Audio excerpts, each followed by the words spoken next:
Hey there, folks. Welcome back to the channel. In this video, I want to discuss my top side hustles for passive income. I'm going to give 8 ideas and then a bonus one at the end. So make sure you stay tuned all the way to the end. Let's start with number one. Number one is credit card churning, of course. How many times have I talked about that on this channel? So in the past year, I've made close to $2,700 on credit promos. Would have been more if the Amex situation didn't happen. Looks like I lost out on that because of their shadiness. I did a separate video on that. I won't harp too much on that on this one, but basically, companies like Wells Fargo, they tell you clearly that you've got to go 2 years in between credit card promos. Otherwise, you can't get one every year. Amex, in my opinion, is shady and dishonest. They don't tell you that specifically, so they let you go ahead and open one. And what hurt me, I think, is the one you'll see down here, this Propel one, because they actually partner with Amex, which I didn't realize until after the fact.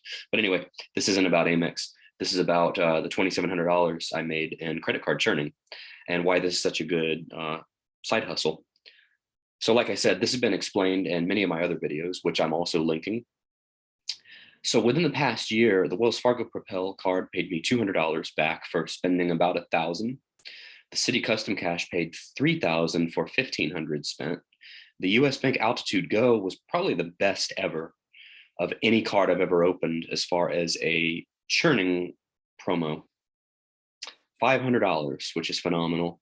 The Spirit MasterCard paid me, it was 40,000 points for $400. Half of those are out in the ether somewhere. They've been lost and I'm still trying to get them back, but those points were worth about $400. I was able to use some of them, but not all. And then the TD Bank card, this one is really good. This is 200 back for 500 spent. So that's like a 40% rate of return right there. Another really good card I like is the Sears card, which is a Citi card also. And this one has probably paid me about $325 in rewards just for spending money on the card. They have various random promos that come up where they'll pay you in thank you points, which you can redeem for cash. So a couple times I've redeemed like 125, 125, which is 250, and then 75. So just with those three, that adds up to 325. And then Regions Bank last year paid me 400 for opening a card with them and spending $1,000. So I've been doing this strategy for years and I love it. The only issue I've ever had, obviously, was with Amex. All the other card companies have never given me an issue. And like I said, Wells Fargo states clearly that you got to wait every 2 years. And I think this strategy could go on in perpetuity because there's so many banks and creditors nationwide. The potential here truly is endless. You'll probably never run out of options. And on top of all of this, the base cash back that I probably earn on all my spending between all my cards is anywhere from 2 to 5%. I probably spend at least $500 a month that I put on credit cards. And remember, that is standard bills like phone bill, internet, streaming services, food, gas, things like that. Those probably add up to 300, and I might be understating that. But all in all, very good, and it's worthy of number one on the list. Number two, very similar to number one, is checking account churning. So this is almost the identical concept to number one. You're just opening checking accounts and in some cases savings accounts instead of credit cards. So for me, I've probably done this 3 times since September of 2020, earning $1,100, which is about $61 a month. I could have done this a little bit more, but there's a couple offers I've been sitting on. I haven't actually done one this year. So the Regions one, I got $300 for opening a checking account. And then the savings, I got a whopping $100 extra, which I had to wait like 6 months for. Kind of ticked me off because I had to keep $2,000 deposited in a savings account for 90 days or for 60 days. Then I had to wait 90 days from then. So that was probably too complicated to earn that extra 100, but I went ahead and earned it. And now that is over. Before then, Bank of America, I got $300 for opening just the checking. One thing I will say, I do like Bank of America's cards, and overall, I was happy with them as a customer, but they are very fee oriented. So if you don't maintain like minimum deposits and things like that, you definitely want to make sure you do. Otherwise, you could incur unnecessary fees. SunTrust was the best offer, I would say, of these three, because this was just for a checking account. This was a $400 bonus for opening a checking account, and they didn't have all the minimum requirements like the Bank of America did. Of course, SunTrust is now Truist.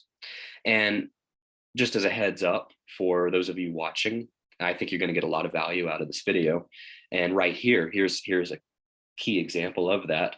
There's actually three other offers I'm sitting on that I haven't done anything with. US Bank, I may open this one next. This is a $300 offer for opening a checking account and meeting certain minimum activities.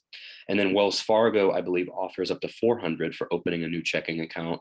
And then TD Bank, at one point, if you open a checking and savings and meet all the qualifying activities, you could earn up to $600. So that one is phenomenal.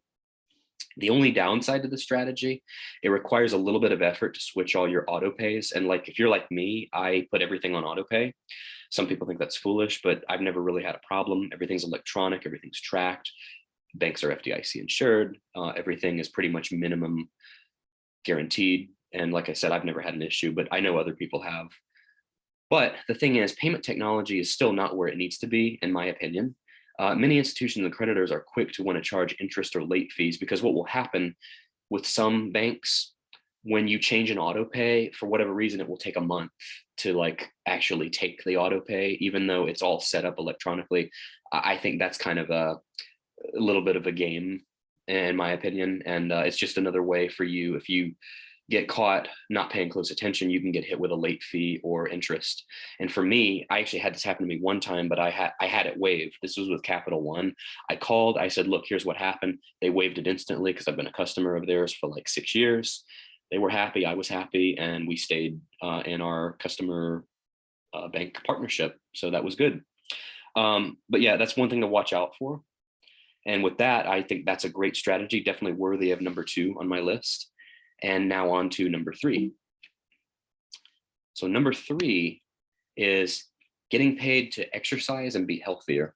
And I really like this one because, in my opinion, this is the quintessential win-win scenario, to actually earn money while you exercise and become healthier. Now, this comes in the form of 2 different things. I've talked about step bet before on here. I'm a big fan of step bet. You earn money per game that you participate in. And if you become a member, which is $49.99 per year, you easily not only make that money back, but you make probably a couple $100 more on top of it. My best game with step bet paid me $25 on a $60 wager, which was almost a 50% gain. That is an 8-week game that you have to meet all your step goals. And it's really good. Like I said, it's a win-win. It gets you walking and you make money for doing it. So for me, I may earn a couple $100 on this a year. This is my first year as a member. I was kind of stubborn and didn't join immediately, but I think as I get better at this, I could push this higher, maybe higher than 200. That's why I said down here, 7 times a year, that's 21 games, because you can be enrolled in 3 games at a time, which is awesome. So that could be $200 to $500 per year, potentially. And then, so the 2 things, step bet and wellness rewards, that you actually earn through your health insurance company, whether through an employer or if you're self-insured. I'm sure you could still do this. But these 2 can add up to $1,000 a year. So insurance companies, believe it or not, if you know anything about the insurance business, it's better for them the healthier you are. Just like your car insurance, the safer of a driver you are, the cheaper your insurance should be, because the less risk you are to the insurance company. Same with health insurance. The healthier of a person you are, the less of a risk you are to the insurance company. So they'll actually pay you for certain activities. Like if you are able to meet the BMI, which is hard to do. I think even at my weight, I still don't meet the BMI, but you can do different activities. Like you can do coaching and things like that to offset that. But there's things like BMI, blood pressure. If you meet the number that's in a healthy range for your age, you can get a couple $100 just for that activity. And then different coaching activities like weight loss, cardiovascular stuff. There's numerous activities you can actually do to earn the $600. And if you have an MRA account, this is actually up to $1,800, I think. So I may be understating this. And with that, on to idea number 4.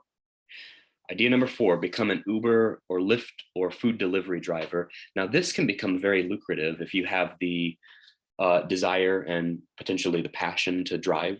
Some people don't like to drive a lot, but this can earn you a lot of money. And I personally have known people that have made a lot of money doing this. And especially on weekends and peak times, you can earn peak dollars by being an Uber or Lyft driver. And Lyft recently, they had some sort of a guarantee. Not sure if it was a guarantee, but they had some program where they would match if you didn't meet the minimum of 500 per week.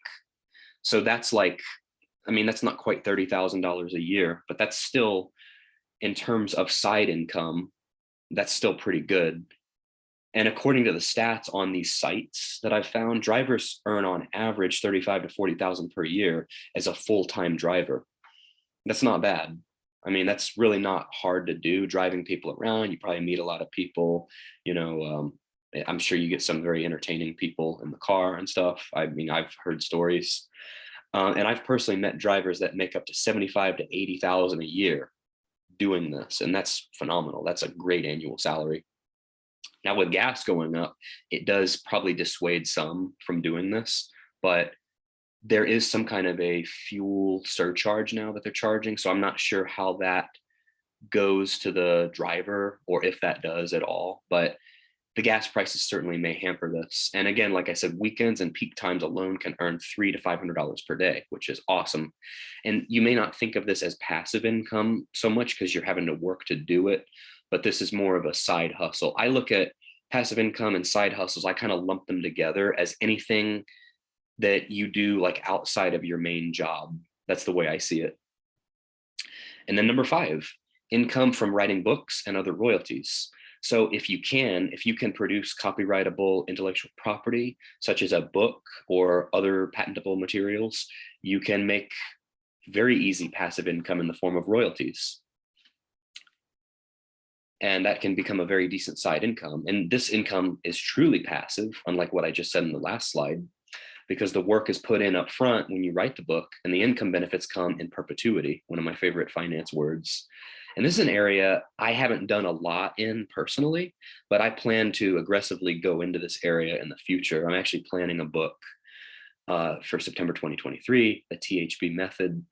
Hopefully I build up more of an audience by then. And hopefully I'm hoping that book sales can be decent down the road. I mean, right now there's probably, you know, not that many people that will buy my book, but as I grow an audience and you think about some of the big YouTube channels, there's a ripe opportunity to do this. Like channels with like 500 to a million subscribers, 500,000 to a million subscribers can make massive amounts of money with the audience they have. And obviously, the more of an audience you have, the higher your income will be. And there's some really great videos I've seen from other YouTubers on this. Some of them are really impressive. They have like, I want to say like 10 to 20 books out. One that impressed me the most, just as a shout out, Joe Hogue, the CFA guy. He's got a really good channel, and he's written a lot of books, and he's made a lot of money doing it. And his videos on that were really impressive if you want to check those out. So shout out to him. I actually, in my analytics, for about a month, we shared a similar audience. So yeah, I'm a fan of that channel. So shout out there. And then number 6, strategically timed purchases of big ticket items. Now, this one you may not think of so much as income, but this is more money you're saving.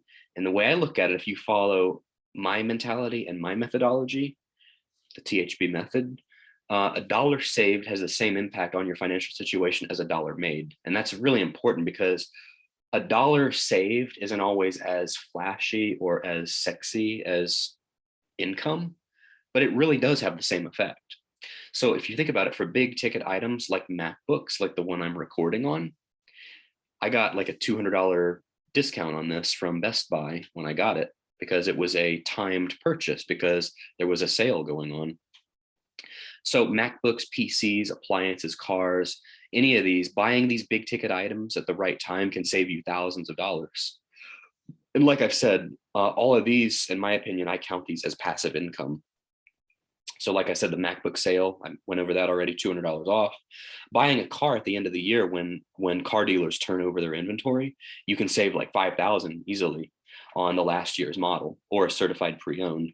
And then if you're buying like a new fridge for a new house or, new rental that you have, like $500, you can save. Like there's Memorial Day sales, there's Labor Day sales, there's all kinds of sales at like a Lowe's or Home Depot, Sears, places like that. Same with a washer and dryer. You can easily save $500 off the sticker price on a Memorial Day or Labor Day sale. And then if you're tracking with me, you put these on a cashback credit card that was covered in point number one, and then you pay that credit card balance off in full because you don't want to carry any interest. You pay that from a checking account you received a bonus perk from, as in point number two. So see how this all starts to tie in, and this can really snowball. You can just about work with your money situation in all facets of it, which is really cool. And now on to number 7. This is one of my favorite ones, actually. Door-to-door canvassing for a cause. And this one actually pays a premium because of the difficulty of the work. There's a lot of people that won't do this. And the little bit that I have done, I can tell you it is tough work. It truly is pounding the pavement. And where I live, it is brutal in the summers. It's hot all the way up to like November. So these types of canvassing can be for any kind of cause, whether it's political, whether it's some idea or concept like selling solar panels, or any kind of high ticket household items, pools, ACs, or even, lawn service and things like that, which we'll get to in another point, or my last point coming up.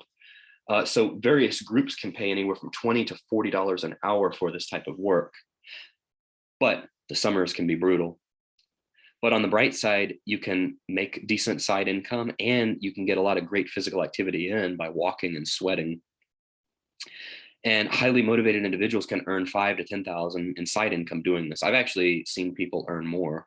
And I would say political causes probably pay the best in this situation, but a lot of these other causes, like solar panels or high ticket household items, can have the same payment structure as like a political cause, if you don't want to be political, so to speak. And then on to number 8. This is another one I like a lot because this ties in the idea of exercise and physical activity and with making money, which is great. So join a moving crew or provide a service like lawn service, auto detailing, or along those lines. So moving crews are actually starting to pay more and more money because less and less people want to do physical activities like that are outdoors and sweating, and it's hard work. But I like moving. I haven't actually joined a moving crew, but it's an idea that I have. I've actually talked to people in my neighborhood that run moving crews, and I wouldn't mind doing this as a side hustle. I'll tell you, like, I feel the equivalent of a full workout when I move. Anyone that I help move, like moving heavy furniture, sweating, going upstairs.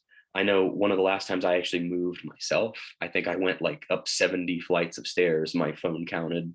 That's insane. But I was so sore the next day, but I felt great a day after. I felt like I had like a full body workout. So, and you can do this and make great money doing it. And with that, now onto the bonus. And what do you think that might be? The obvious one, passive investment income. That's like the bulk of what I talk about on this channel. So remember, the more investments you accumulate, the more passive income they can accumulate. And this encompasses many areas. This can be real estate. This can be stocks, ETFs, options. So starting out with real estate, your house, your primary residence, or if you have a rental unit, you can flip your primary residence. And if you've been living there for 2 years, and remember, I haven't said this in a while, but none of this is advice. These are just ideas. But you can flip your primary residence. If you've lived somewhere for 2 years and you've seen like a 50% premium, 50% upside on the price, you can sell, collect that 50%. That could be the equivalent of a year or two salary, and sell it. The only thing is you got to move somewhere else and pay higher. But like if you have a rental unit, you can sell that unit. Of course, you probably have to pay the capital gains at that point. But over the last 3 to 5 years, home values have seen a 50 to 80% premium. So that can be, for some people, a couple $100,000. And I think that's a Great side income idea. And of course, covered call premiums, which I've been talking about. Remember that every set of 100 shares of stock that you own, you can sell covered calls against and collect premiums. And if you pick the right price, remember, it can be a bit of a gamble, but at the right strike price that the stock will likely never hit, you collect the free money basically. It becomes free money because you never have to be forced to sell the stock or have it called away from you, and you keep the premium. And then the last one, of course, dividend income. That's like, I talk about this so much on this channel. I think I'm actually becoming a dividend channel just by viewership. For some reason, I don't know why, but, and I don't mind it, but those videos do the best, especially when I talk about the covered call ETFs like QYLD. But yes, seek 5 to 8% dividends when you invest in dividend stocks or ETFs. And those can provide nice passive income. And that's a strategy, just like the covered call strategy. Over time, as you build up more and more, you can earn enough to live on. And to me, that's the quintessential goal of side income. You eventually want to get out of your job and produce enough money to live on with all these other side hustles. These will be eventually become like your primary things. So with that being said, thanks for watching. Please remember to like, comment, and subscribe, and keep an eye out for my next videos coming up. I'm going to try to stay on an every other day schedule for uploading videos. So again, thanks for watching. Take care. And remember, the more you know, the more you grow.